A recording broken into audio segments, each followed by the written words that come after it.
तो नमस्कार दोस्तों, मैं अमृत कुमार आपके अपने YouTube channel the way of study में आपका स्वागत करता हूं। चलिए दोस्तों, बात करते हैं आज का टॉपिक जो भारत इतिहास का है। राष्ट्रीय आंदोलन, भारतीय राष्ट्रीय आंदोलन जो कि आधुनिक भारत का पार्ट है। और दोस्तों यह पार्ट नंबर 5 है वीडियो का। इससे पहले दोस्तों 4 हिस्ट्री का, आधुनिक भारत का, भारतीय राष्ट्रीय आंदोलन का 4 वीडियो और आ चुके हैं जो हमारे channel the way of study के प्लेलिस्ट में आपको मिल जाएंगे। वहां से आप लोग उस 4 वीडियो यानी 400 प्रश्न को वहां से आप डिस्कस कर सकते हैं। चलिए आज के वीडियो में हम लोग बात करते हैं कि किस किस टॉपिक से क्वेश्चन को हम लोगों ने कलेक्ट किया है। तो भारत में क्रांतिकारी आंदोलन, नंबर 2 में भारत से बाहर क्रांतिकारी गतिविधियां, बंगाल विभाजन तथा स्वदेशी आंदोलन, कांग्रेस बनारस, कोलकाता एवं सूरत अधिवेशन, मुस्लिम लीग का गठन और मार्लो मिंटो सुधार। ये इतने सारे टॉपिक के से 100 प्रश्न जो कि बहुत ही महत्वपूर्ण और ये प्रश्न किसी न किसी एग्जाम में पूछे गए हैं। चलिए शुरू करते हैं वीडियो। उससे पहले दोस्तों जो लोग नए हैं हमारे channel the way of study को जरूर सब्सक्राइब कर लें और साथ ही साथ इस वीडियो को प्यार दें, एक लाइक जरूर कर दें। चलिए शुरू करते हैं। आज का पहला सवाल, क्वेश्चन नंबर 1 की बात करें तो कह रहा है क्वेश्चन नंबर 1, अभिनव भारत से कौन संबंधित है। बहुत ही शानदार प्रश्न है दोस्तों और ये बीपीएससी प्री 2011 का पूछा हुआ प्रश्न है। चलिए बात करते हैं अभिनव भारत से। तो इसका आंसर हो जाएगा ऑप्शन ए, बी.डी. सावरकर इसका करेक्ट आंसर हो जाएगा। अगर बात करें दोस्तों इससे कुछ इंपॉर्टेंट पॉइंट की अभिनव भारत से, तो इसकी स्थापना जो की गई थी वो कब की गई थी, इसके बारे में थोड़ी बात करते हैं। तो स्थापना दोस्तों इसकी 1904 ईस्वी में किया गया था। बात करें स्थान की, कहाँ इसकी स्थापना की गई थी, तो इसकी स्थापना दोस्तों नासिक में की गई थी। और नासिक कहाँ पड़ता है, तो महाराष्ट्र में पड़ता है। ये आपको ध्यान में रखना है। उसके बाद दोस्तों अगर बात करें संस्थापक की, तो संस्थापक इसके बी.डी. सावरकर थे। ये बात तो आपको पता ही होगा। बात करें दोस्तों अभिनव भारत का जो पुराना नाम था, ये एग्जाम में पूछे गए हैं। तो दोस्तों बी.डी. सावरकर के द्वारा ही बी.डी. सावरकर के द्वारा ही 1899 ईस्वी में दोस्तों एक संस्था स्थापित की गई थी जिसका नाम दिया गया था मित्र मेला। इसी संस्था को बाद में दोस्तों 1904 ईस्वी में एक गुप्त सभा में बदल दिया गया, जिसको बोला गया अभिनव भारत। अभिनव भारत ये बहुत ही इंपॉर्टेंट टर्म्स है दोस्तों, इसको ध्यान में रखना है कि बी.डी. सावरकर के द्वारा 1899 ईस्वी में मित्र मेला नामक संस्था को स्थापित किया गया, जिसका 1904 ईस्वी में नाम बदल के कर दिया गया अभिनव भारत। तो अभिनव भारत के बारे में अगर पूछा जाए कि इसकी स्थापना कब हुई थी दोस्तों, तो वो 1904 ईस्वी में अभिनव भारत की स्थापना हुआ था। चलिए अगले प्रश्न को देखते हैं। क्वेश्चन नंबर 2 कह रहा है निम्नलिखित में से किसने मित्र मेला संघ को शुरू किया था। बहुत ही शानदार प्रश्न है दोस्तों और अभी हम लोग डिस्कस कर चुके हैं पहले क्वेश्चन में। हमें लगता है आप लोग इसका आंसर कर पाएंगे और ये दोस्तों पीसीएस का पूछा हुआ प्रश्न है। आंसर इसका क्या हो जाएगा, आंसर हो जाएगा option B, B D. Vinayak Damodar Savarkar के द्वारा मित्र मेला संघ। और बात करें कब इसकी स्थापना की गई थी दोस्तों, तो 1899 ईस्वी में। और इसी को बाद में कब, तो 1904 ईस्वी में नाम बदल के कर दिया गया था अभिनव भारत। अभिनव भारत ये आपको ध्यान में रखते चलना है। चलिए बात करें अगले प्रश्न की। क्वेश्चन नंबर 3 कह रहा है कि 1905 में क्रांतिकारी संगठन अभिनव भारत कहाँ संगठित किया गया था। दोस्तों यूपी पीसीएस का प्रश्न है और इसका आंसर क्या हो जाएगा, आंसर हो जाएगा, आप लोग को पता होगा answer, option D, Maharashtra. Maharashtra में कहाँ दोस्तों, तो महाराष्ट्र के नासिक में इसकी स्थापना की गई थी। ये आपको ध्यान में रखना है। चलिए बात करते हैं अगले प्रश्न की। क्वेश्चन नंबर 4 कह रहा है हेडगेवार ने किस वर्ष राष्ट्रीय स्वयंसेवक संघ की स्थापना की थी। ये भी बहुत ही अच्छा प्रश्न है दोस्तों और आज आंसर इसका क्या हो जाएगा, आंसर हो जाएगा इसका ऑप्शन डी, इसका करेक्ट आंसर हो जाएगा 1925 ईस्वी में। बात करें दोस्तों हेडगेवार के द्वारा जो राष्ट्रीय स्वयंसेवक संघ यानी आरएसएस की जो स्थापना की गई थी, अभी वर्तमान में जो आरएसएस है राष्ट्रीय स्वयंसेवक संघ, दोस्तों इसकी स्थापना अगर पूरी डेट की बात करें तो 27 सितंबर 1925 को किया गया था। 1925 ईस्वी को इसकी स्थापना की गई थी। ये आपको ध्यान में रखना है। बात करें इसकी दोस्तों मुख्यालय की, तो मुख्यालय की अगर बात करेंगे तो इसका मुख्यालय नागपुर में है। नागपुर में है और नागपुर कहाँ पड़ता है दोस्तों, तो यह महाराष्ट्र में पड़ता है। ये आपको ध्यान में रखना है। चलिए बात करें अगले प्रश्न की। क्वेश्चन नंबर 5 कह रहा है युगांतर पार्टी का नेतृत्व किया था। ये भी बहुत अच्छा प्रश्न है दोस्तों और आंसर इसका क्या हो जाएगा, तो आंसर इसका हो जाएगा ऑप्शन ए, जतेंद्र नाथ मुखर्जी ने युगांतर पार्टी का नेतृत्व किया था। दोस्तों अगर जतीन्द्र नाथ मुखर्जी के बारे में अगर कुछ फैक्ट की बात करें तो ये कहाँ के क्रांतिकारी थे, तो ये बंगाल के क्रांतिकारी थे, ये आपको ध्यान में रखना है। और बंगाल में ये कब से कब तक सक्रिय रहे थे, तो 1879 से 1915 ईस्वी तक ये सक्रिय रहे थे, ये आपको ध्यान में रखना है। उसके बाद दोस्तों इनके बारे में एक बहुत ही इंपॉर्टेंट पॉइंट पूछा जाता है कि जतीन्द्र नाथ मुखर्जी को अन्य किस नाम से जाना जाता है, तो दोस्तों इनको बाघा जतीन के नाम से जाना जाता है, ये भी एग्जाम में पूछे जाते हैं, तो ये आपको ध्यान रखना है। उसके बाद अगर बात करें दोस्तों युगांतर युगांतर पार्टी के नेतृत्व के साथ साथ अनुशीलन समिति, ये भी आपको ध्यान में रखना है, अनुशीलन समिति और साथ ही साथ गदर पार्टी,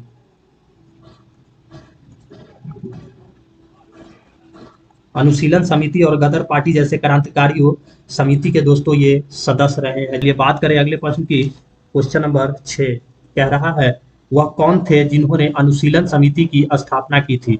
बहुत ही शानदार प्रश्न है दोस्तों और यूपी पीसीएस का ही पूछा हुआ प्रश्न है। बात करें अगर अनुशीलन समिति की, तो इसकी स्थापना दोस्तों पी मित्र यानी परमनाथ मित्र के द्वारा किया गया था। इनकी पूरा नाम की बात करें तो परमनाथ मित्र, इनके द्वारा अनुशीलन समिति की स्थापना कब किया गया था दोस्तों, तो 1902 ईस्वी में। कहाँ किया गया था, तो कलकत्ता में, ये आपको ध्यान में रखना है, कलकत्ता में किया गया था। बात करें दोस्तों ये प्रेमनाथ मित्र जो कि अनुशीलन समिति 1902 ईस्वी में कलकत्ता में जो स्थापित किए गए थे उसके ये अध्यक्ष थे। इनके साथी सदस्य जो थे इनके साथ में वो थे बाघा जतीन, अभी हम लोग डिस्कस किए थे बाघा जतीन किनका नाम है इससे पिछले वाले प्रश्न में, यानी जतीन्द्र नाथ बनर्जी, बाघा जतीन और साथ ही साथ अगर बात करें तो बरिंद्रनाथ घोष, बरिंद्रनाथ घोष ये भी अनुशीलन समिति से ही संबंधित है, तो आपके एग्जाम में ये इससे भी संबंधित प्रश्न पूछा जा सकता है। चलिए बात करें अगले प्रश्न की, क्वेश्चन नंबर 7 कह रहा है वरिंद्र कुमार घोष के क्रियाकलापों ने एक गुप्त क्रांतिकारी संगठन को बंगाल में जन्म दिया था। दोस्तों अभी हम लोग वरिंद्र कुमार घोष के बारे में डिस्कस किए थे, आंसर इसका क्या हो जाएगा, तो आंसर हो जाएगा अनुशीलन समिति, ऑप्शन ए इसका करेक्ट आंसर हो जाएगा। अनुशीलन समिति की स्थापना कब की गई थी दोस्तों, तो 1902 ईस्वी में, कहाँ, तो कोलकाता में की गई थी और प्रेमनाथ मित्र के द्वारा किया गया था अनुशीलन समिति का गठन, जिनके सदस्य वरिंद्र कुमार घोष और साथ ही साथ जतीन्द्र नाथ बनर्जी, साथ ही साथ बात करें तो जतीन्द्र नाथ बनर्जी भी इनके सदस्य रहे। चलिए बात करें अगले प्रश्न की, क्वेश्चन नंबर 8 कह रहा है कि अनुशीलन समिति क्या थी। दोस्तों बीपीएससी का पूछा हुआ प्रश्न है, तो अनुशीलन समिति की अगर बात करें तो ये क्या थी, तो इसका आंसर क्या हो जाएगा दोस्तों, ऑप्शन डी इसका करेक्ट आंसर हो जाएगा। अनुशीलन समिति एक क्रांतिकारी संगठन था जो हम लोग इससे पहले डिस्कस कर चुके हैं। चलिए बात करें अगले प्रश्न की, क्वेश्चन नंबर 9 कह रहा है बाल गंगाधर तिलक को लोकमान्य विशेषण कब दिया गया। दोस्तों ये पीसीएस का पूछा हुआ प्रश्न है, तो आंसर इसका क्या हो जाएगा दोस्तों, आंसर हो जाएगा क्रांतिकारी आंदोलन, ऑप्शन बी इसका करेक्ट आंसर हो जाएगा। बात करें दोस्तों कुछ इनके बारे में अगर फैक्ट की बात करें तो 1897 की बात है, 1897 में चापेकर बंधुओं के द्वारा कुछ अंग्रेज तो प्लेग कमेटी के जो अध्यक्ष थे, ये भी क्वेश्चन आपसे पूछे जाएंगे, प्लेग कमेटी के अध्यक्ष थे, उनकी हत्या चापेकर बंधुओं द्वारा किया गया था। तो ये जो चापेकर बंधुओं पर जो हत्या का आरोप लगा था, ये वहाँ के लोगों ने बाल गंगाधर तिलक के नेतृत्व में ही उनको ये इसके लिए जिम्मेदार ठहराया था, बाल गंगाधर तिलक को। इसके लिए 1897 में ही बाल गंगाधर तिलक को राजद्रोह का आरोप लगाकर, ये एग्जाम में आपके पूछे जाते हैं, राजद्रोह का इल्जाम लगाकर और उनको दोस्तों 18 महीने जेल में रखा गया था, 18 महीने का जेल, जिसका दोस्तों बाहरी लोगों के द्वारा भारी देश भर में विरोध हुआ था और वहीं से बाल गंगाधर तिलक का जो है लोकप्रिय नेता के रूप में उभर के जनता के सामने आए और यहीं पे जनता ने लोकमान्य की उपाधि दी थी। दोस्तों इसमें एक सवाल पूछा जाता है कि बाल गंगाधर तिलक को कितने महीने की जेल हुई थी, तो 18 महीने, ये आपको ध्यान में रखना है। किस वजह से दी गई थी, तो राजद्रोह के जुर्म में 1897 में, और किस कारण से, तो चापेकर बंधुओं द्वारा प्लेग कमेटी के अध्यक्ष की हत्या की गई थी, उसी के ध्यान में रखते हुए कि इसका नेतृत्व बाल गंगाधर तिलक के द्वारा किया जा रहा है, इसीलिए इनको सजा दी गई थी। चलिए बात करें अगले प्रश्न की, क्वेश्चन नंबर 10, तो कह रहा है मुजफ्फरपुर में किंग्सफोर्ड की हत्या का प्रयास कब किया गया। तो दोस्तों ये बीपीएससी का पूछा हुआ प्रश्न है और आंसर इसका क्या हो जाएगा, तो आंसर हो जाएगा ऑप्शन ए, 1908 ईस्वी में किंग्सफोर्ड की हत्या का प्रयास किया गया था। तो दोस्तों बात करें अगर कुछ फैक्ट्स के बारे में, तो यहाँ पे हम लोग देखते हैं कि 30 अप्रैल 1908 को खुदीराम बोस और प्रफुल्ल चाकी ने मुजफ्फरपुर के किंग्सफोर्ड की हत्या के प्रयास में बम फेंका था, जिसमें क्या हुआ था कि उसमें किंग्सफोर्ड तो बच गया था, लेकिन उसमें जो राष्ट्रीय आंदोलन से हमदर्दी रखने वाले थे मिस्टर कैनेडी, ये आपको ध्यान में रखना है, मिस्टर कैनेडी, उनकी पत्नी और बेटी, उनकी कैनेडी की पत्नी और पुत्री, वो दोनों मारी गई थी, जिसके कारण दोस्तों प्रफुल्ल चाकी ने आत्महत्या कर लिया था और खुदीराम बोस को फांसी की सजा 11 अगस्त 1908 ईस्वी को दी गई थी, जिस समय उनकी उम्र मात्र 18 वर्ष की थी। यानी इसमें सवाल और पूछा जाता है कि सबसे कम उम्र में जो फांसी की सजा दी गई थी दोस्तों, वो खुदीराम बोस को ही दी गई थी। चलिए बात करें अब अगले प्रश्न की। क्वेश्चन नंबर 11 कह रहा है कि मुजफ्फरपुर बम कांड 1908 का संबंध इनमें से किसके साथ है। बहुत ही शानदार प्रश्न है दोस्तों, और अभी हम लोग सारा चीज डिस्कस कर चुके हैं। आंसर क्या हो जाएगा, आंसर हो जाएगा ऑप्शन सी, प्रफुल्ल चाकी इसका करेक्ट आंसर हो जाएगा। साथ ही साथ अगर बात करें तो प्रफुल्ल चाकी के साथ साथ कौन थे, तो दोस्तों प्रफुल्ल चाकी के साथ साथ जो थे वो खुदीराम बोस भी थे, ये भी आपको ध्यान में रखना है। खुदीराम बोस ये भी इनके साथ में थे। चलिए अगले प्रश्न को अगर देखें, क्वेश्चन नंबर 12 कह रहा है कि निम्नलिखित में से किसने बड़ी बुद्धिमानी के साथ अलीपुर षड्यंत्र मामले में अरविंद घोष का बचाव किया था। बहुत ही शानदार प्रश्न है दोस्तों, और ये यूपीपीसीएस के एग्जाम में पूछे गए हैं। तो दोस्तों इसका जो करेक्ट आंसर हो जाएगा वो हो जाएगा ऑप्शन ए, चितरंजन दास के द्वारा बचाव किया गया था। आइए कुछ फैक्ट्स को देखते हैं। तो दोस्तों फैक्ट्स की अगर बात करें तो अलीपुर षड्यंत्र जो है वो 1908 ईस्वी में हुआ था, ये आपको ध्यान में रखना है। और उसमें जो मुख्य आरोपी थे वो अरविंद घोष और उनके भाई बरिंद्र घोष के साथ साथ 39 लोगों को हथियार रखने के जुर्म में उनको गिरफ्तार कर लिया गया था। और गिरफ्तार करने के बाद इस मामले में लगभग 17 लोगों को सजा भी सुनाई गई थी, 17 लोगों को सजा भी सुनाई गई थी। लेकिन चितरंजन दास ने बहुत अथक प्रयास के बाद अरविंद घोष को उस सजा से बचा लिया गया था। ये फैक्ट्स को आपको ध्यान में रखना है। चलिए बात करें अगले प्रश्न की। क्वेश्चन नंबर 13 कह रहा है कि किस वर्ष हिंदुस्तान रिपब्लिकन एसोसिएशन की स्थापना की गई थी। बहुत ही शानदार प्रश्न है दोस्तों, और आंसर इसका क्या हो जाएगा, आंसर हो जाएगा ऑप्शन सी, 1924 ईस्वी में इसकी स्थापना की गई थी। दोस्तों बात करें हिंदुस्तान रिपब्लिकन एसोसिएशन की, HRA की, तो इसकी स्थापना 1924 में हम लोग देख चुके हैं, जो कि अक्टूबर 1924 में कहाँ, तो कानपुर में आयोजित की गई थी। और वहाँ और इसके जो संस्थापक थे, HRA के जो संस्थापक थे, उनके बारे में आपको ध्यान में रखना है, सचिंद्र नाथ सन्याल, ये एग्जाम में पूछे जाते हैं। सचिंद्र नाथ सन्याल ये आपके एग्जाम में पूछे जाते हैं, ये इनके अध्यक्ष थे। इनके साथ साथ और भी कई लोग थे, जैसे राम प्रसाद बिस्मिल। उसके बाद अगर बात करें दोस्तों तो जोगेश चंद्र चटर्जी ये भी उनके साथ थे। उसके बाद चंद्रशेखर आजाद ये भी हिंदुस्तान रिपब्लिकन एसोसिएशन से जुड़े हुए थे, तो ये नाम आपको ध्यान में रखना है। इसके अध्यक्ष थे सचिंद्र नाथ सन्याल, राम प्रसाद बिस्मिल, जोगेश चंद्र और चंद्रशेखर आजाद, जो हिंदुस्तान रिपब्लिकन एसोसिएशन जिसकी स्थापना अक्टूबर 1924 में कानपुर में की गई थी, ये आपको ध्यान में रखना है। चलिए बात करें अगले प्रश्न की। क्वेश्चन नंबर 14 कह रहा है कि हिंदुस्तान रिपब्लिकन संगठन की स्थापना कहाँ की गई थी। तो दोस्तों इसका आंसर क्या हो जाएगा, ऑप्शन बी, कानपुर में की गई थी। अभी हम लोग डिस्कस किए थे अक्टूबर 1924 ईस्वी में। और उसके अध्यक्ष कौन थे दोस्तों, तो उसके अध्यक्ष थे सचिंद्र नाथ सन्याल, उनके साथ साथ राम प्रसाद बिस्मिल। उसके बाद बात करें जोगेश चंद्र चटर्जी और चंद्रशेखर आजाद, ये सभी उनके साथ सदस्य थे हिंदुस्तान रिपब्लिकन एसोसिएशन के। चलिए बात करें अगले प्रश्न की। क्वेश्चन नंबर 15 कह रहा है कि अपनी फांसी से पूर्व निम्नलिखित क्रांतिकारियों में से किस एक ने पीने हेतु दिए गए दूध को अस्वीकार कर दिया और कहा अब मैं केवल अपनी माँ का दूध लूंगा। दोस्तों बहुत ही शानदार प्रश्न है, और ये यूपीपीसीएस का पूछा हुआ प्रश्न है। बात करें कि इसका आंसर क्या हो जाएगा, तो ये कहना था राम प्रसाद बिस्मिल का, ऑप्शन सी इसका करेक्ट आंसर हो जाएगा। चलिए बात करें अगले प्रश्न की। क्वेश्चन नंबर 16 की, तो कह रहा है कि सरफरोशी की तमन्ना अब हमारे दिल में है, देखना है जोर कितना बाजुए कातिल में है। उपरोक्त पंक्तियां किसने लिखी है। बहुत ही शानदार प्रश्न है दोस्तों, और ये बीपीएससी का पूछा हुआ प्रश्न है। तो दोस्तों इसका आंसर जो हो जाएगा, यहाँ पे एक ऑप्शन आपका मिसिंग है। यहाँ पे एक ऑप्शन, ऑप्शन ई, उपयुक्त में से कोई नहीं, कोई नहीं या एक से अधिक, ये बीपीएससी का ही पूछा हुआ प्रश्न है दोस्तों। तो इसका आंसर जो हो जाएगा ऑप्शन ई हो जाएगा, क्योंकि ये जो लाइन लिखा गया था दोस्तों वो राम प्रसाद बिस्मिल नहीं बल्कि बिस्मिल अजीमाबादी के द्वारा लिखा गया था। बिस्मिल अजीमाबादी। तो आपके अगर ऑप्शन में अगर बिस्मिल दिया रहे तो आप इसको करेक्ट मान सकते हैं, लेकिन राम प्रसाद बिस्मिल को जो बीपीएससी बोर्ड है इसको गलत माना था। तो आंसर इसका क्या माना था? बिस्मिल अजीमाबादी, ऑप्शन ई इसका करेक्ट आंसर माना था।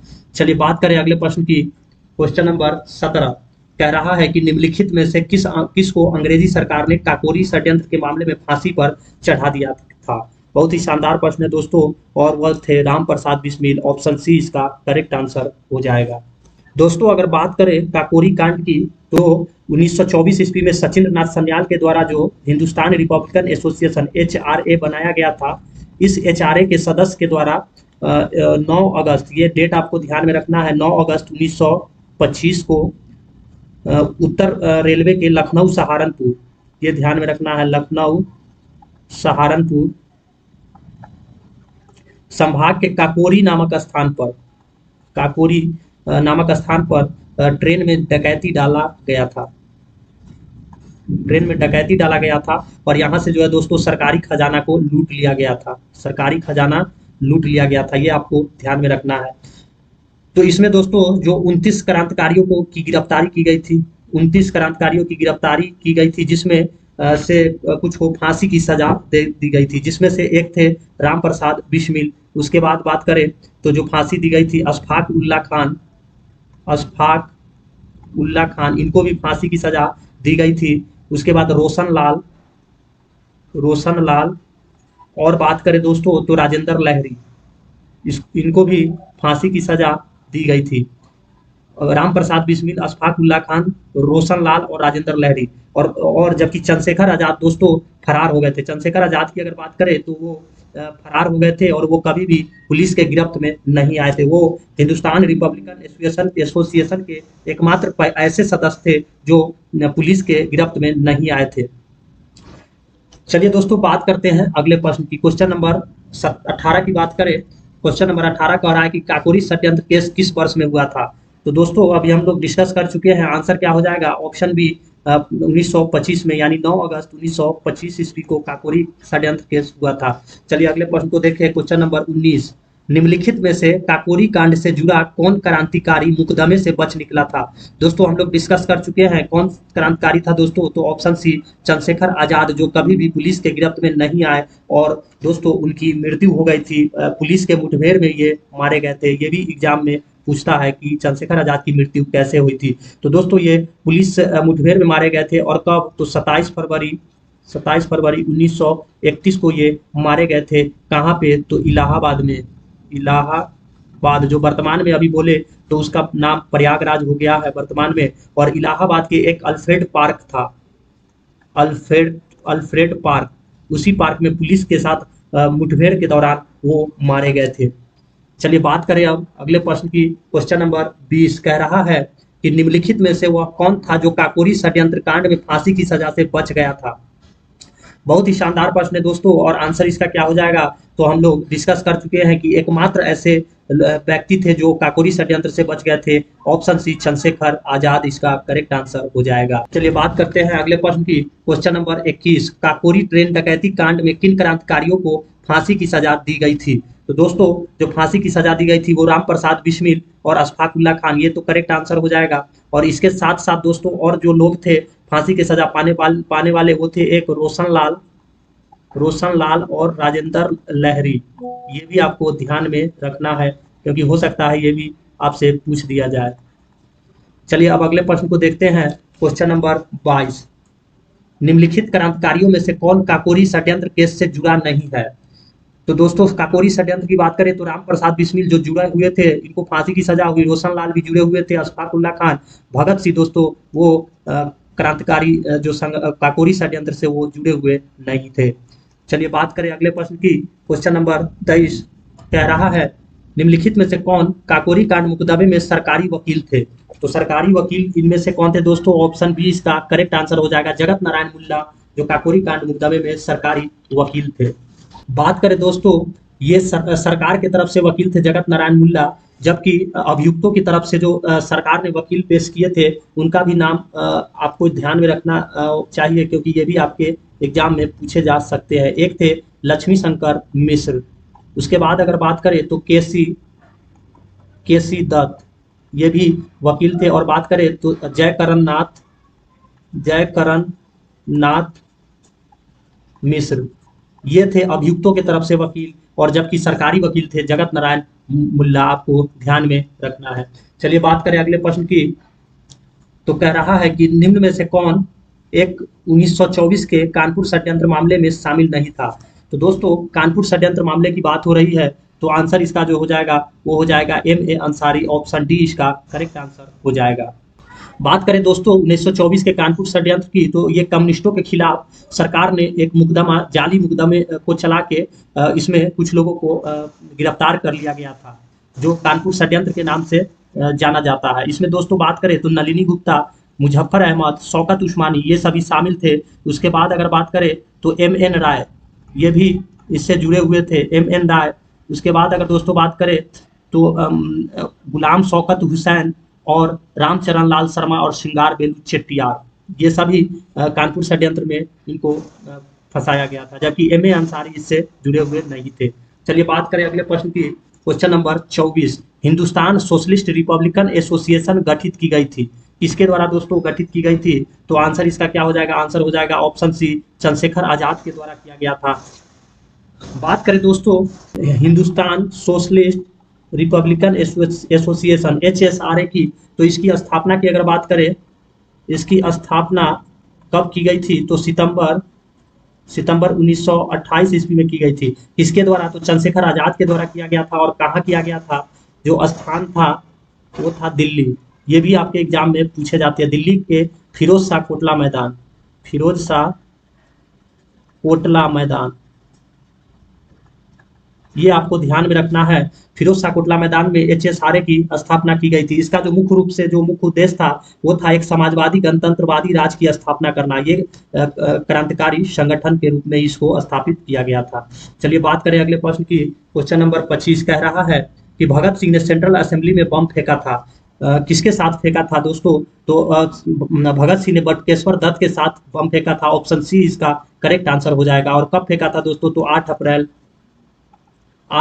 1929 ईस्वी को उनके द्वारा यह बम फेंका गया था।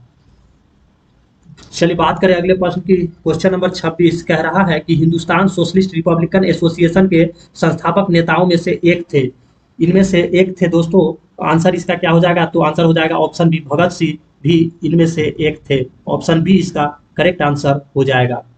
चलिए बात करें अगले प्रश्न की, क्वेश्चन नंबर 27 कह रहा है कि किसने सचिंद्र नाथ सन्याल द्वारा स्थापित हिंदुस्तान रिपब्लिकन एसोसिएशन का नाम बदलकर हिंदुस्तान सोशलिस्ट रिपब्लिकन एसोसिएशन कर दिया गया था?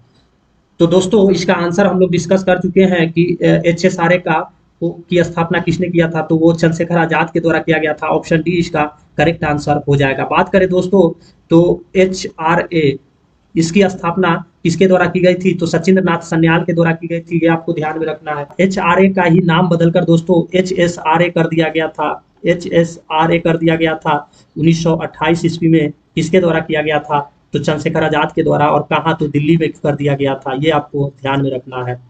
चलिए बात करें अगले प्रश्न की, क्वेश्चन नंबर 28 कह रहा है कि क्रांतिकारी चंद्रशेखर आजाद को अंग्रेजों ने कैसे मार डाला था?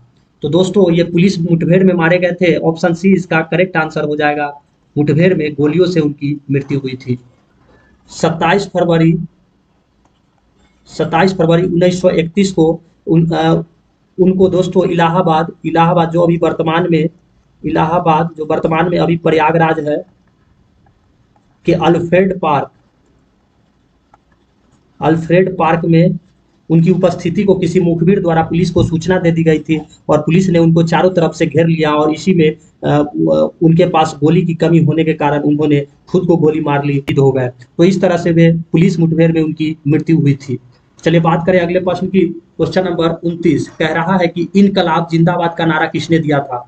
बहुत ही शानदार प्रश्न है दोस्तों। आंसर इसका क्या हो जाएगा, तो आंसर हो जाएगा भगत सिंह। भगत सिंह ने इनकलाब जिंदाबाद का नारा दिया था। बात करें कि इनकलाब जिंदाबाद का नारा किसके द्वारा लिखा गया था, तो लिखा इसमें भी दोस्तों एक सवाल बन के आता है। यह लिखा गया था मौलवी हसरत मोहानी। ये मौलवी हसरत मोहानी के द्वारा लिखा गया था, लेकिन लोकप्रिय नारा जो हुआ था वो भगत सिंह के द्वारा इस यह नारा लोकप्रिय हुआ था। ये आपको ध्यान में रखना है।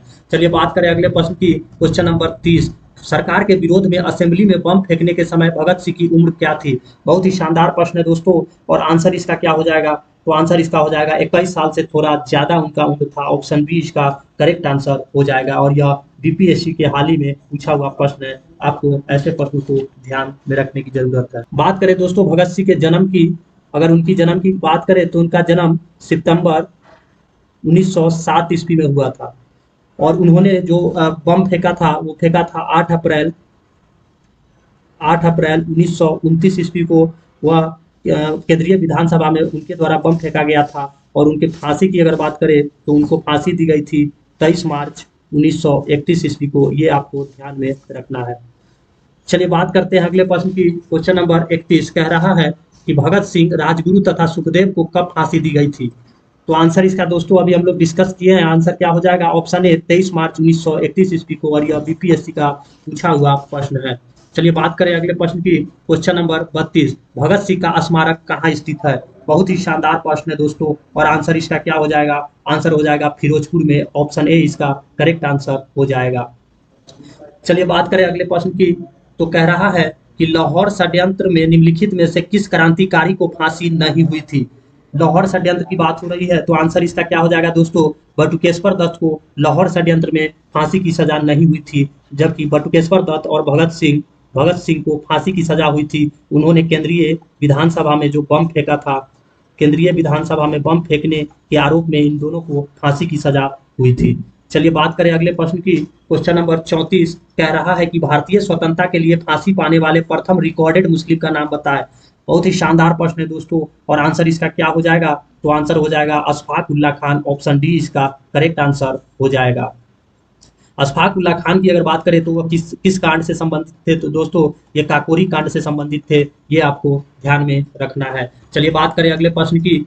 तो चिटगांव शस्त्र छापामारी की योजना किसके द्वारा बनाई गई थी। ये भी बहुत शानदार प्रश्न है। आंसर इसका क्या हो जाएगा, तो आंसर हो जाएगा ऑप्शन ए सूर्यसेन के द्वारा चिटगांव शस्त्र छापामारी की योजना बनाई गई थी। बात करें दोस्तों, सूर्यसेन को एक और नाम से जाना जाता था, वो बोला जाता था मास्टर दा। मास्टर दा, ये आपको ध्यान में रखना है। इनके द्वारा बंगाल में IRA की स्थापना की गई थी, इंडियन रिपब्लिकन आर्मी। इसकी स्थापना सूर्यसेन के द्वारा ही की गई थी। चिटगांव शस्त्र छापामारी की गई थी, वो 18 अप्रैल 1930 ईस्वी को किया गया था। शस्त्रागार पर दोस्तों आक्रमण करके वहां से हथियारों को लूट लिया गया था। ये आपको ध्यान में रखना है, 18 अप्रैल 1930 ईस्वी के। उसके बाद अगर बात करें तो 22 अप्रैल 1930 ईस्वी को IRA के सदस्यों और सेना के बीच संघर्ष हुआ, और इसमें 80 सैनिक और 12 क्रांतिकारी मारे गए थे।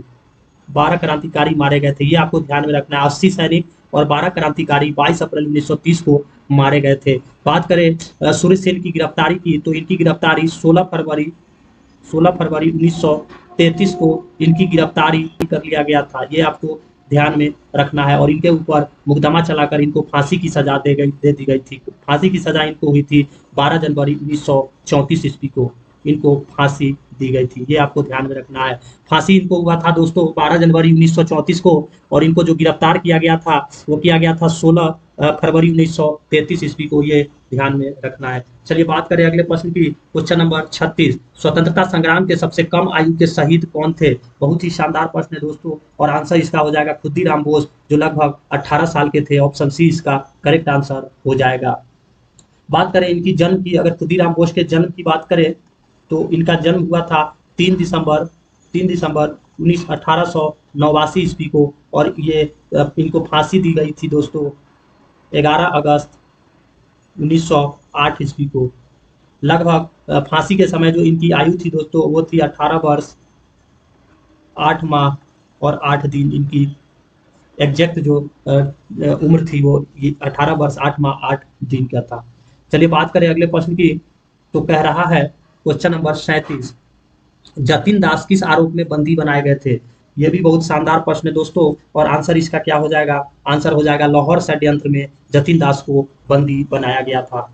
ऑप्शन सी इसका करेक्ट आंसर हो जाएगा। चलिए अगले प्रश्न को देखते हैं।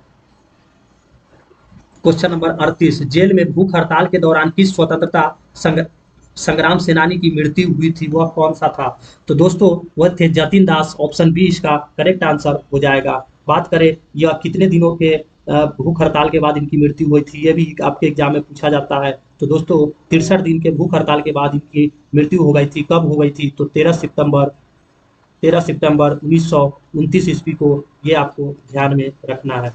चलिए बात करें अगले प्रश्न की। क्वेश्चन नंबर 39 कह रहा है कि काकोरी केस के अभियुक्तों को बचाव हेतु किसकी अध्यक्षता में एक समिति का गठन किया गया था? बहुत ही शानदार प्रश्न है दोस्तों, और आंसर इसका क्या हो जाएगा? तो आंसर हो जाएगा ऑप्शन बी, गोविंद बल्लभ पंत के अध्यक्षता में एक कमेटी बनाई गई थी जिसमें काकोरी केस के अभियुक्तों को बचाए जाने की बात कही गई थी। चलिए बात करें अगले प्रश्न की। क्वेश्चन नंबर 40 कह रहा है कि निष्क्रिय विरोध के सिद्धांत का प्रतिपादन किसने किया था? बहुत ही शानदार प्रश्न है दोस्तों, और आंसर इसका क्या हो जाएगा? तो आंसर इसका हो जाएगा ऑप्शन डी, अरविंद घोष ने निष्क्रिय विरोध के सिद्धांत का प्रतिपादन किया था। बात करते हैं अगले प्रश्न की। क्वेश्चन नंबर 41 कह रहा है निम्नलिखित में से किस क्रांतिकारी की फांसी गोरखपुर जेल में हुई थी? बहुत ही शानदार प्रश्न है दोस्तों, आंसर हो जाएगा राम प्रसाद बिस्मिल। ऑप्शन ए, इसकी फांसी की सजा गोरखपुर जेल में हुआ था। बात करें दोस्तों राजेंद्र लहरी को, राजेंद्र लहरी की जो फांसी की सजा हुआ था वो गोंडा में हुआ था, ये भी आपको ध्यान में रखना है। जबकि रोशन सिंह को इलाहाबाद में फांसी की सजा दी गई थी। बात करें अशफाक उल्लाह खान को, तो इनको फांसी की सजा फैजाबाद में दी गई थी, ये आपको ध्यान में रखना है। और राम प्रसाद बिस्मिल को गोरखपुर जेल में। चलिए अगले प्रश्न को देखते हैं। क्वेश्चन नंबर 42, निम्नलिखित में से किस क्रांतिकारी नेता ने कोलकाता के पूर्व पुलिस कमिश्नर चार्ल्स टारगेट की हत्या का प्रयास किया था? बहुत ही शानदार प्रश्न है दोस्तों, और आंसर इसका क्या हो जाएगा? आंसर हो जाएगा ऑप्शन डी, गोपीनाथ साहा। गोपीनाथ साहा ने जो पुलिस कमिश्नर थे चार्ल्स टारगेट, ये आपको ध्यान में रखना है, उनकी हत्या का प्रयास उनके द्वारा किया गया था। चलिए बात करें अगले प्रश्न की। तो कह रहा है क्वेश्चन नंबर 43, निम्नलिखित में से किस महिला क्रांतिकारी ने दीक्षांत समारोह में अपनी उपाधि डिग्री ग्रहण करते समय अंग्रेज गवर्नर कुलाधिपति पर गोली चलाई थी? बहुत ही शानदार प्रश्न है दोस्तों, और आंसर इसका क्या हो जाएगा? आंसर हो जाएगा ऑप्शन सी, बीना दास के द्वारा किया गया था। और कब किया गया था? तो 1932 ईस्वी में, ये आपको ध्यान में रखना है। चलिए बात करें अगले प्रश्न की।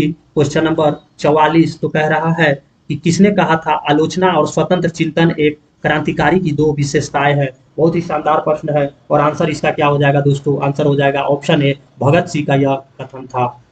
तो दोस्तों ये सभी के सभी प्रश्न जो है वो किसी न किसी पीसीएस एग्जाम में ही पूछे गए हैं, या बिहार पीसीएस हो, यूपी पीसीएस हो, झारखंड पीसीएस हो, या और भी कई एमपी पीसीएस हो एग्जाम में पूछे गए हैं। तो ऐसे प्रश्नों को आपको अच्छे से करने की जरूरत है। चलिए दोस्तों आगे बढ़ते हैं। उससे पहले दोस्तों जो लोग नए हैं उनसे एक रिक्वेस्ट है, हमारे channel the way of study को आप सब्सक्राइब कर लें ताकि आपको अच्छे से अच्छे कंटेंट आपको मिलते रहे।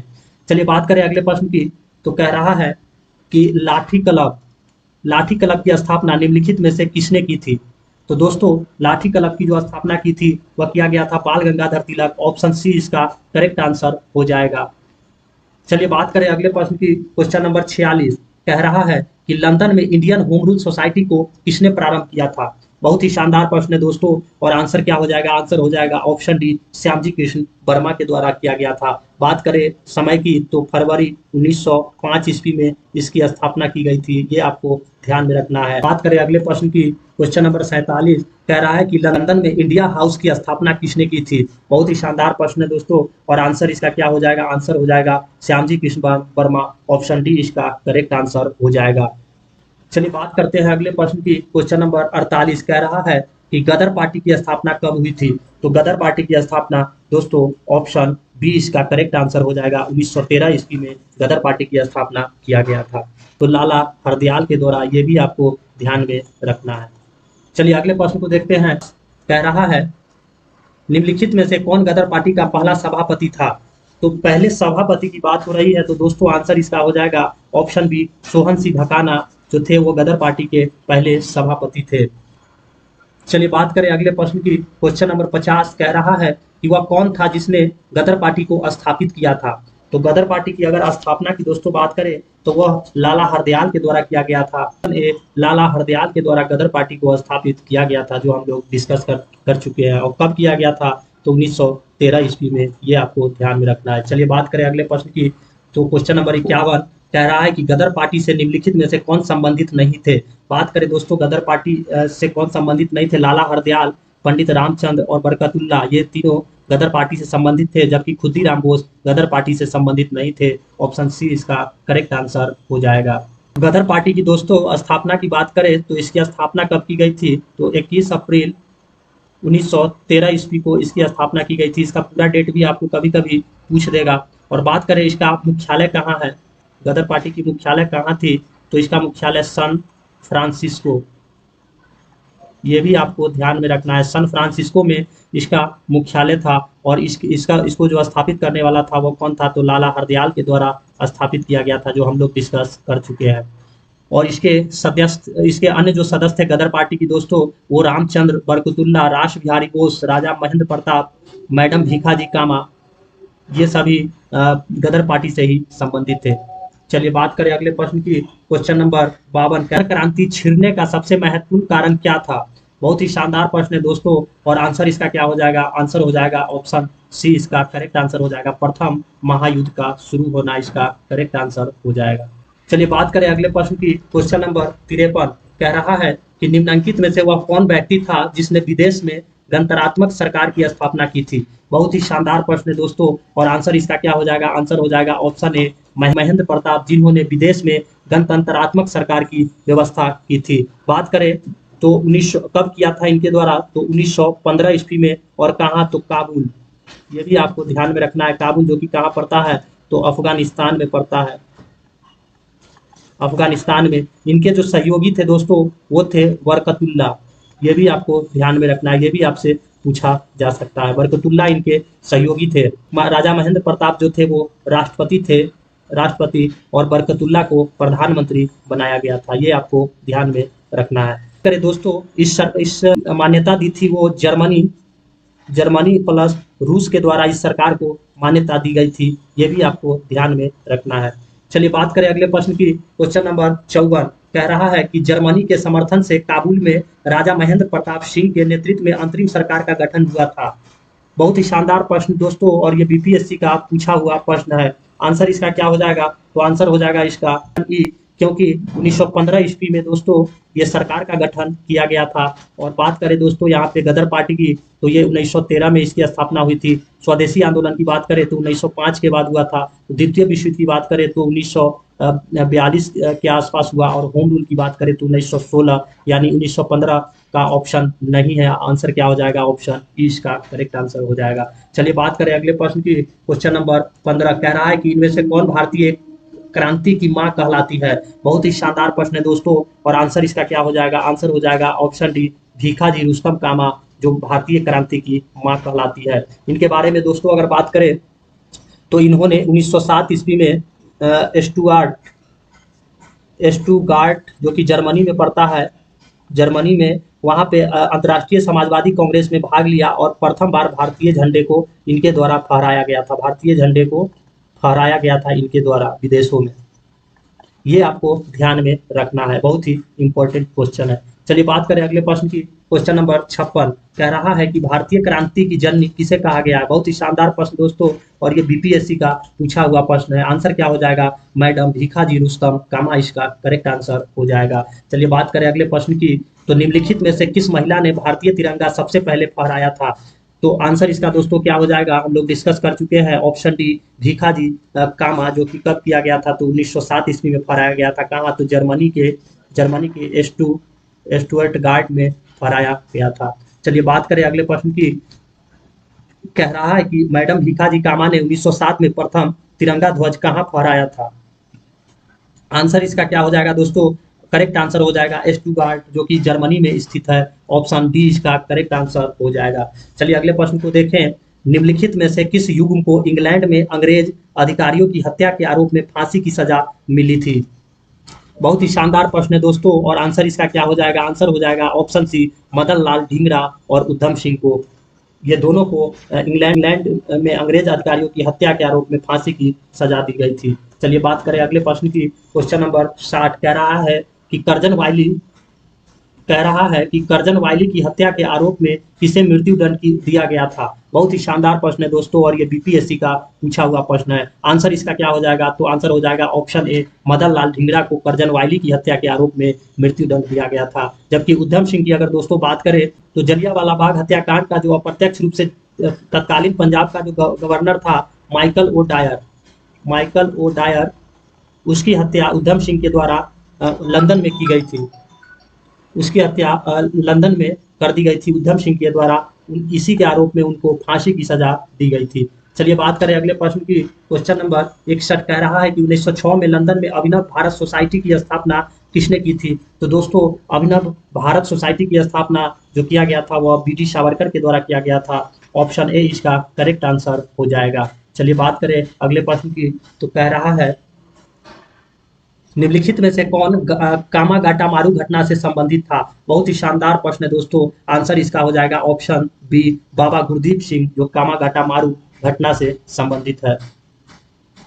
चलिए अगले प्रश्न को देखें। क्वेश्चन नंबर 63 कह रहा है कि वह कौन थे जिन्होंने इंडिपेंडेंस लीग की स्थापना की थी? बहुत ही शानदार प्रश्न है दोस्तों, और यह बहुत सारे एग्जाम में पूछे जा गए प्रश्न है। आंसर इसका क्या हो जाएगा? आंसर हो जाएगा रास बिहारी बोस। ऑप्शन बी इसका करेक्ट आंसर हो जाएगा। रास बिहारी बोस के द्वारा ही इंडिपेंडेंस लीग की स्थापना की गई थी। चलिए बात करें अगले प्रश्न की। क्वेश्चन नंबर 64 निम्नलिखित में से सबसे बाद में क्या हुआ था? बहुत ही शानदार प्रश्न है दोस्तों। बात करें हड़प नीति की, तो हड़प नीति कब हुआ था? तो यह लॉर्ड डलहौजी के शासनकाल में हुआ था। बंगाल विभाजन की बात करें तो 1907। अस्थाई बंदोबस्त की अगर बात करें तो 1793 में अस्थाई बंदोबस्त हुआ था। और सहायक संधि की बात करें तो लॉर्ड ब्लेजली 98 का की बात है। तो सबसे बाद में इसमें से क्या हुआ था? तो 1907 बंगाल विभाजन। ऑप्शन बी इसका करेक्ट आंसर हो जाएगा। चलिए बात करें अगले प्रश्न की।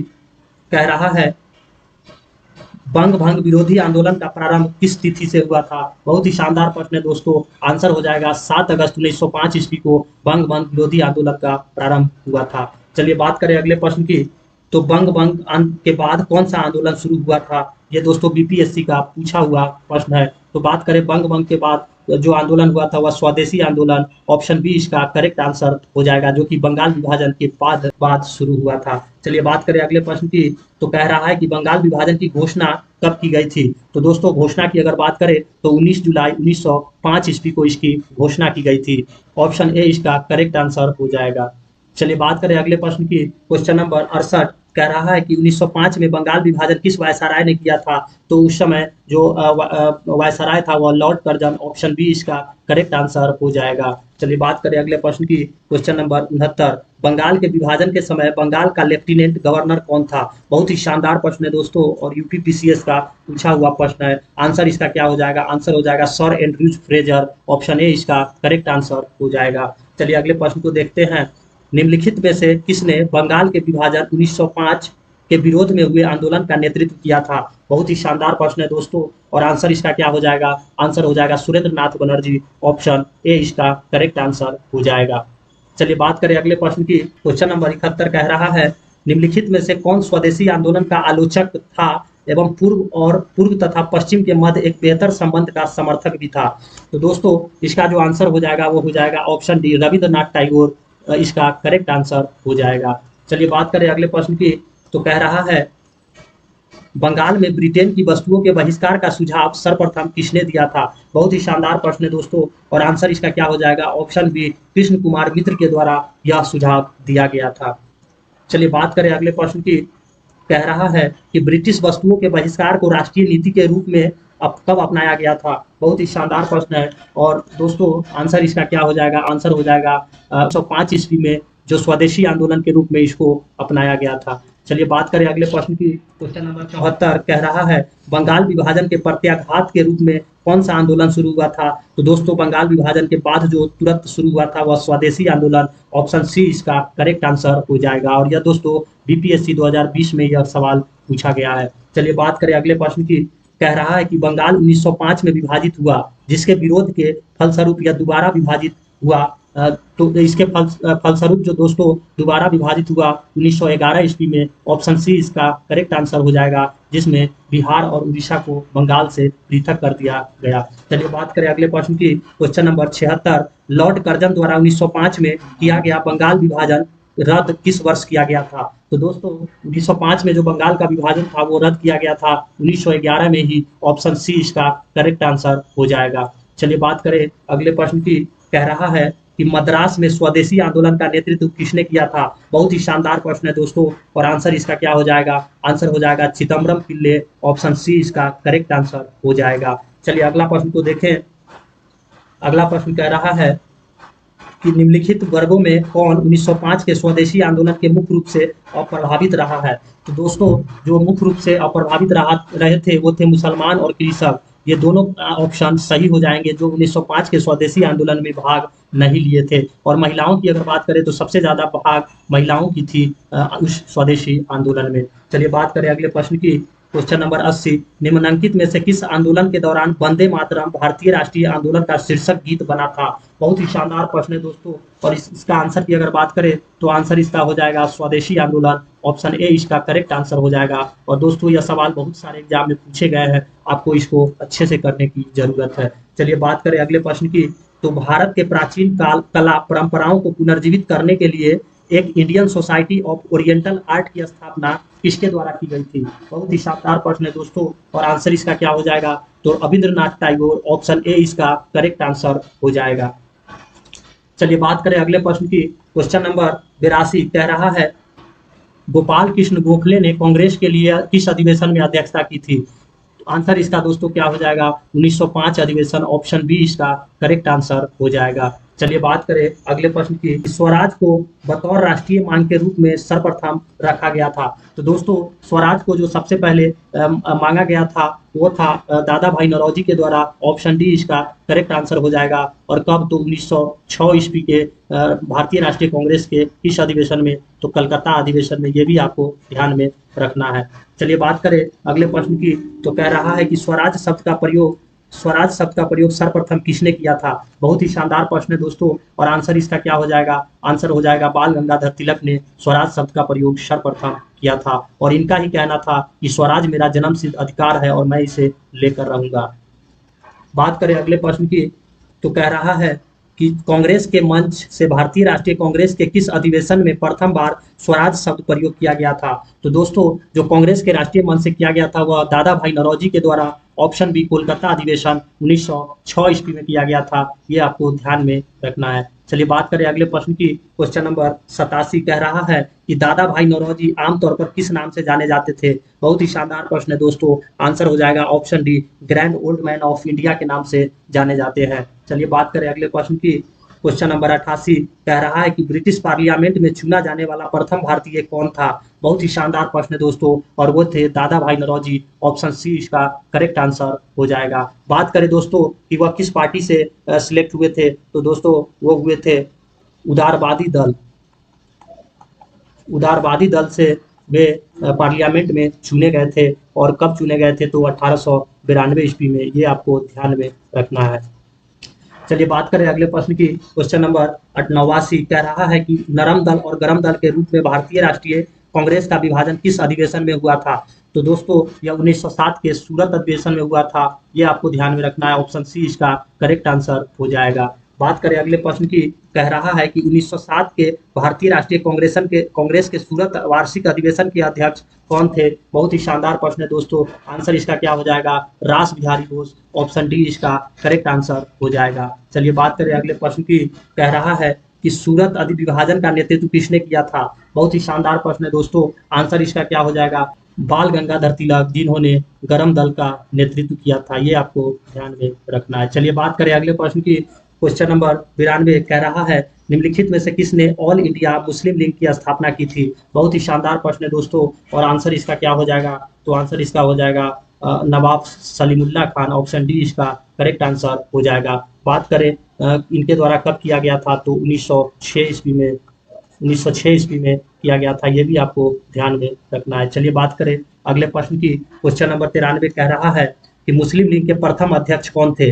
ये भी बहुत शानदार प्रश्न है दोस्तों, और आंसर इसका क्या हो जाएगा? आंसर हो जाएगा ऑप्शन सी, मुस्लिम लीग के प्रथम अध्यक्ष आगा खान थे। ऑप्शन सी इसका करेक्ट आंसर हो जाएगा। चलिए बात करें अगले प्रश्न की। क्वेश्चन नंबर 94 कह रहा है 1960 में मुस्लिम लीग का वार्षिक अधिवेशन कहाँ पर हुआ था? तो दोस्तों यहाँ पे मिसप्रिंट है, 1960 नहीं 1907 होगा। 1907 में मुस्लिम लीग का वार्षिक अधिवेशन कहाँ पर हुआ था? तो कराची में हुआ था। ऑप्शन बी इसका करेक्ट आंसर हो जाएगा। चलिए बात करें अगले प्रश्न की।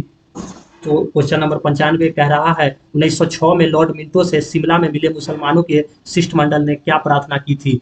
बहुत ही शानदार प्रश्न है दोस्तों, और उनका वो जो उनकी जो प्रार्थना थी वो था मुसलमानों के लिए पृथक निर्वाचन वर्ग की मांग। ऑप्शन ए इसका करेक्ट आंसर हो जाएगा, और यह दोस्तों बीपीएससी का ही पूछा हुआ प्रश्न है। चलिए बात करें अगले प्रश्न की। क्वेश्चन नंबर 96 सन 1908 में अखिल भारतीय मुस्लिम लीग की एक लंदन शाखा की स्थापना किसने की थी? तो दोस्तों अखिल भारतीय मुस्लिम लीग जो 1908 में लंदन में शाखा इसका खोला गया था, इसकी अध्यक्षता किसके द्वारा की गई थी? तो आमिर अली की अध्यक्षता में की गई थी। ऑप्शन बी इसका करेक्ट आंसर हो जाएगा। चलिए बात करें अगले प्रश्न की। 97 कह रहा है कि मुसलमान यदि खुश और संतुष्ट है तो भारत में ब्रिटिश शक्ति का महत्तम बचाव होगा, यह किसने लिखा था? बहुत ही शानदार प्रश्न है दोस्तों, और बिहार पीसीएस का ही पूछा हुआ प्रश्न है। आंसर हो जाएगा डब्ल्यू हंटर का यह स्टेटमेंट लिखा हुआ है। चलिए बात करें अगले प्रश्न की। क्वेश्चन नंबर 98 कह रहा है कि मार्लो मिंटो सुधार बिल किस वर्ष पारित किया गया था? तो दोस्तों मार्लो मिंटो सुधार 1909 ईस्वी में पारित किया गया था। ऑप्शन बी इसका करेक्ट आंसर हो जाएगा। बात करें अगले प्रश्न की। कह रहा है कि 1909 इंडियन काउंसिल एक्ट में किस बात की व्यवस्था की गई थी? तो दोस्तों उसमें जो व्यवस्था की गई थी वह किया गया था सांप्रदायिक प्रतिनिधित्व। ऑप्शन बी इसका करेक्ट आंसर हो जाएगा। बात करें दोस्तों अगले प्रश्न की। तो कह रहा है कि भारतीय राष्ट्रीय आंदोलन की अवधि में जिस घटना ने मतभेद पैदा कर दिया, जिसने अंततः प्रदेश का विभाजन कराया, वह कौन था? तो दोस्तों वह था विधानसभा में मुसलमानों के लिए पृथक निर्वाचन क्षेत्र और स्थानों का आरक्षण। ऑप्शन डी इसका करेक्ट आंसर हो जाएगा। तो दोस्तों इस तरह से आज के कुल 100 प्रश्न थे, जो कि आपके एग्जाम के दृष्टिकोण से बहुत ही महत्वपूर्ण प्रश्न थे।